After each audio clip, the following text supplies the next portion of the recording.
Guys, welcome back to my YouTube channel. ഇന്ന് ഞാൻ എൻ്റെ ഒരു ജോബിൻ്റെ ഡീറ്റെയിൽഡ് ആയിട്ടുള്ള ഒരു വീഡിയോ ആയിട്ടാണ് വന്നിട്ടുള്ളത്. പ്രീവിയസ്ലി ഞാനൊരു വീഡിയോ അപ്ലോഡ് ചെയ്തിട്ടുണ്ടായിരുന്നു, A day in my life as A radiographer. അപ്പോൾ എനിക്ക് അതിലൊരു കമൻറ്റ് വന്നിട്ടുണ്ടായിരുന്നു, ഈ ഒരു ജോബിൽ വർക്ക് ചെയ്യാൻ വേണ്ടിയിട്ട് ഏത് കോഴ്സ് എടുത്ത് പഠിക്കണം, എത്ര മാർക്ക് സ്കോർ ചെയ്യണം എന്നുള്ളതൊക്കെ ചോദിച്ചിട്ട്, പിന്നെ ഒരു ഡീറ്റെയിൽഡ് ആയിട്ട് വീഡിയോ ഇതിനെക്കുറിച്ച് ചെയ്യുമെന്ന് ചോദിച്ചിട്ട്. അപ്പോൾ ഇന്നത്തെ വീഡിയോ ഈ ഒരു ജോബിനെ കുറിച്ചിട്ടുള്ള ഡീറ്റെയിൽഡ് ആയിട്ടുള്ള വീഡിയോ ആണ്. അപ്പോൾ ഈ ഒരു വീഡിയോ നിങ്ങൾ മാക്സിമം സ്കിപ്പ് ചെയ്യാതെ കാണുക. ഞാനൊരു റേഡിയോഗ്രാഫറായിട്ടാണ് വർക്ക് ചെയ്യുന്നത്. അപ്പോൾ നമ്മൾ ഈ ഒരു കോഴ്സിലേക്ക് എത്തുന്നത് തന്നെ ഫസ്റ്റിൽ നമ്മൾ +2 സയൻസ് ആണ് നമ്മൾ എടുത്ത് പഠിക്കേണ്ടത്. +2 തന്നെ ഹയർ സെക്കൻഡറിയും വരുന്നുണ്ട്, വൊക്കേഷണൽ ഹയർ സെക്കൻഡറിയും വരുന്നുണ്ട്. ഈ രണ്ടും തമ്മിൽ വലിയ വ്യത്യാസങ്ങളൊന്നുമില്ല. പക്ഷെ നമ്മൾ വൊക്കേഷണൽ വരുന്ന സമയത്ത് അതിൽ നമുക്ക് മാത്സിന് പകരം നമ്മൾ എക്സ്ട്രാ ഒരു വൊക്കേഷണൽ സബ്ജക്റ്റാണ് പഠിക്കുന്നത്. ദെൻ ഈ ഒരു +2 സയൻസിൽ തന്നെ നമ്മൾ മാർക്ക് വരുന്നത് നമ്മൾ 80 എബവ് നമ്മൾ എന്തായാലും സ്കോർ ചെയ്യണം. അതിനുശേഷം മാത്രമേ നമുക്ക് ഈ ഒരു കോഴ്സ് എടുത്ത് പഠിക്കാൻ വേണ്ടിയിട്ട് പറ്റുന്നുള്ളൂ. ഇനി ഈ കോഴ്സിനെ കുറിച്ചിട്ട് ഞാൻ പറയാം. ഈ ഒരു കോഴ്സിൻ്റെ പേര് വന്നിട്ട് ഡിപ്ലോമ ഇൻ റേഡിയോളജിക്കൽ ടെക്നോളജി. ഷോർട്ടാക്കിയിട്ട് നമ്മളിതിനെ DRT എന്ന് പറയും. ഞാൻ പഠിച്ചുകൊണ്ടിരുന്ന സമയത്ത് ഇതൊരു 2 വർഷത്തെ കോഴ്സായിരുന്നു. ഇപ്പം നിലവിൽ അതൊരു 3 വർഷത്തെ കോഴ്സാക്കിയിട്ടുണ്ട്. ഇനി DRT കൂടാതെ തന്നെ നിങ്ങൾക്ക് കുറച്ചുകൂടെ നിങ്ങൾക്ക് പഠിക്കണം എന്നുണ്ടെങ്കിൽ ഇതിൻ്റെ തന്നെ ഡിഗ്രി വരുന്നുണ്ട്. BMRT എന്നാണ് അതിന് പറയുക, bachelor in medical radiological technology. Kerala government നടത്തുന്ന ഈ ഒരു കോഴ്സ് DMEൻ്റെ കീഴിലാണ് വരുന്നത്. അതായത് ഡയറക്ടറേറ്റ് ഓഫ് മെഡിക്കൽ എഡ്യൂക്കേഷൻ്റെ കീഴിലാണ് ഈ ഒരു കോഴ്സൊക്കെ വരുന്നത്. ഇത് കൂടാതെ തന്നെ പ്രൈവറ്റായിട്ട് ചില ഇൻസ്റ്റിറ്റ്യൂഷൻസ് ലൈക്ക് 6 മന്ത് കോഴ്സായിട്ടും 1 ഇയർ കോഴ്സൊക്കെ ആയിട്ട് നടത്തുന്നുണ്ട്. പക്ഷേ നമുക്കിപ്പോൾ ഒരു PSC എക്സാം, അതേപോലെ തന്നെ നമുക്ക് നാട്ടിൽ നിൽക്കാൻ താല്പര്യമില്ല, നമുക്ക് എബ്രോഡിലാണ് വർക്ക് ചെയ്യാൻ താല്പര്യം എന്നുണ്ടെങ്കിൽ, എബ്രോഡിലൊക്കെ പോയി വർക്ക് ചെയ്യണം എന്നുണ്ടെങ്കിൽ അതിന് നമുക്ക് ഈ ഒരു DME രജിസ്റ്റേർഡ് സർട്ടിഫിക്കറ്റ് വളരെയധികം ഇമ്പോർട്ടൻ്റ് ആണ്.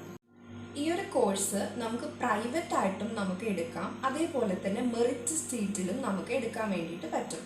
മെറിറ്റിൽ എടുക്കുന്ന സമയത്ത് നമുക്ക് 80 എബവ് പോരാ, ലൈക്ക് 90 എബവ് എങ്കിലും നമുക്ക് മാർക്ക് എന്തായാലും വേണം ഗവൺമെൻറ്റിൽ നമുക്ക് സീറ്റ് കിട്ടാൻ വേണ്ടിയിട്ട്. ഈ ഒരു കോഴ്സ് നമ്മൾ എടുത്ത് പഠിക്കുന്ന സമയത്ത് നമുക്ക് പ്രാക്ടിക്കൽ സെക്ഷൻസും കിട്ടും, അതേപോലെ തന്നെ തിയറി സെക്ഷൻസും നമുക്ക് കിട്ടും. ഈ ഒരു കോഴ്സിൽ ഇനി എന്തൊക്കെ സബ്ജക്ട്സ് ആണ് പഠിക്കാൻ പോകുന്നതെന്ന് ഞാൻ പറഞ്ഞുതരാം. ഈ ഒരു ഫസ്റ്റ് ഇയർ നമ്മൾ പഠിക്കുന്നത് ഫിസിക്സ്, അനാട്ടമി, ഫിസിയോളജി, പെത്തോളജി.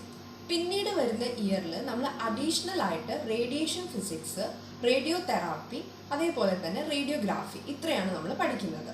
ഒരു റേഡിയോളജി ഡിപ്പാർട്ട്മെൻറ്റിനെ നമ്മൾ 2 ആയിട്ടാണ് യൂഷ്വലി നമ്മൾ തിരിക്കുന്നത്. അതായത് റേഡിയോ ഡയഗ്നോസിസ് എന്നും പറയും, റേഡിയോ തെറാപ്പി എന്നും പറയും.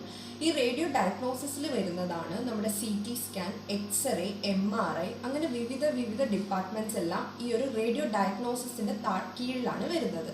ഇതെല്ലാം നമ്മൾ റേഡിയോഗ്രാഫിയിലാണ് നമ്മൾ പഠിക്കുന്നത്.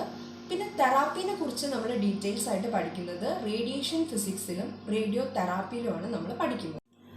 പിന്നെ നമ്മുടെ ഈ ഒരു കോഴ്സിൻ്റെ എക്സാം പ്രൈവറ്റ് ഇൻസ്റ്റിറ്റ്യൂഷനിൽ വരുന്നത് ഒരു ഗവൺമെൻറ് ഇൻസ്റ്റിറ്റ്യൂഷനിൽ വെച്ചിട്ടായിരിക്കും നമുക്ക് എക്സാം നടത്തുന്നത്. ഇനി മെറിറ്റിലുള്ളവർക്കാണെങ്കിൽ അവനവൻ്റെ ഇൻസ്റ്റിറ്റ്യൂഷൻസിൽ വെച്ചിട്ട് തന്നെയായിരിക്കും അവർക്ക് എക്സാം. പിന്നെ എക്സാം പാസ്സായിട്ടുണ്ടെങ്കിൽ നമുക്ക് സർട്ടിഫിക്കറ്റ്സ് കിട്ടുന്നത് ഈ ഒരു DME രജിസ്റ്റേർഡ് ആയിട്ടുള്ള സർട്ടിഫിക്കറ്റ് ആണ് വരുന്നത്. അതാണ് നമുക്ക് ഏറ്റവും ഇമ്പോർട്ടൻ്റ് ആയിട്ടുള്ള ഒരു സർട്ടിഫിക്കറ്റ്. ഏതൊരു ഇൻ്റർവ്യൂ അറ്റൻഡ് ചെയ്യാൻ പോകുന്ന സമയത്ത് നമ്മൾ ഈ ഒരു സർട്ടിഫിക്കറ്റാണ് നമ്മൾ കാണിക്കേണ്ടത്. പിന്നെ നമ്മൾ എക്സാം പാസ്സായി നമുക്ക് ഈ ഒരു സർട്ടിഫിക്കറ്റ് ഒക്കെ കിട്ടിക്കഴിഞ്ഞിട്ടുണ്ടെങ്കിൽ നമുക്ക് ജോബിന് അപ്ലൈ ചെയ്യാം. ഏത് ഹോസ്പിറ്റലിൽ വേണമെങ്കിലും നമുക്ക് അപ്ലൈ ചെയ്യാം. പിന്നെ അവർ വേക്കൻസി അനുസരിച്ച് നിങ്ങൾ അപ്രോച്ച് ചെയ്യും. ഇൻ്റർവ്യൂ അറ്റൻഡ് ചെയ്തതിന് ശേഷം നമുക്ക് ജോബിന് കയറാം. ഇനി നാട്ടിൽ നിൽക്കാൻ താല്പര്യമില്ലാത്തവരാണെങ്കിൽ, നിങ്ങൾക്ക് എബ്രോഡിൽ പോകണം എന്ന് ആഗ്രഹമുള്ളവരാണെങ്കിൽ നമുക്ക് മിനിമം നാട്ടിൽ 2 വർഷത്തെ എക്സ്പീരിയൻസ് വേണം നമുക്ക് അബ്രോഡിൽ വർക്ക് ചെയ്യാൻ വേണ്ടിയിട്ട്. പിന്നെ PSCയിലും നമുക്ക് ഈ ഒരു എക്സാമിൽ ഇത് വരുന്ന സമയത്ത് നമുക്ക് അപ്ലൈ ചെയ്യാം. PSC എക്സാമും നമുക്ക് അറ്റൻഡ് ചെയ്യാം. അങ്ങനെ നമുക്ക് ഗവൺമെൻറ്റിൽ നമുക്ക് വർക്ക് ചെയ്യാനുള്ള ചാൻസ് നമുക്ക് ഈ ഒരു ഫീൽഡിൽ കിട്ടുന്നുണ്ട്. അപ്പോൾ നിങ്ങളിൽ ആർക്കെങ്കിലും ഇങ്ങനെ ഒരു കോഴ്സ് എടുത്ത് പഠിക്കണം എന്നുണ്ടെങ്കിൽ ഇതിനെക്കുറിച്ച് നന്നായിട്ട് ഒന്ന് അന്വേഷിക്കുക. LBSലൊക്കെ വരുമ്പോൾ അതിന് അപ്ലൈ ചെയ്തിട്ട് നിങ്ങളുടെ ഇഷ്ടമുണ്ടെങ്കിൽ നിങ്ങൾക്ക് ചെയ്യാം കേട്ടോ. അപ്പോൾ ഇത്രയേ ഉള്ളൂ. ഈ ഒരു ജോബിനെ കുറിച്ചിട്ടുള്ള മാക്സിമം നിങ്ങൾക്ക് ഞാൻ ഷെയർ ചെയ്തിട്ടുണ്ട്. ഇന്നത്തെ ഈ ഒരു കുഞ്ഞു വീഡിയോ നിങ്ങൾക്ക് ഇഷ്ടപ്പെട്ടു, നിങ്ങൾക്ക് യൂസ്ഫുൾ ആണ് എന്ന് തോന്നുന്നുണ്ടെങ്കിൽ തീർച്ചയായിട്ടും നമ്മുടെ ഈ ഒരു ചാനൽ ഒന്ന് സബ്സ്ക്രൈബ് ചെയ്യാൻ മറക്കരുത്. അതേപോലെ തന്നെ നിങ്ങളിൽ ആർക്കെങ്കിലും ഒക്കെ ഇങ്ങനത്തെ ഒരു കോഴ്സിനെ കുറിച്ച് അറിയണമെന്നുണ്ടെങ്കിൽ അവർക്കൊക്കെ ഒന്ന് ഷെയർ ചെയ്യാനും ലൈക്ക് ചെയ്യാനും ഒന്നും മറക്കരുത്. അപ്പോൾ ഇനി വേറൊരു വീഡിയോ ആയിട്ട് ഞാൻ വരാം. താങ്ക്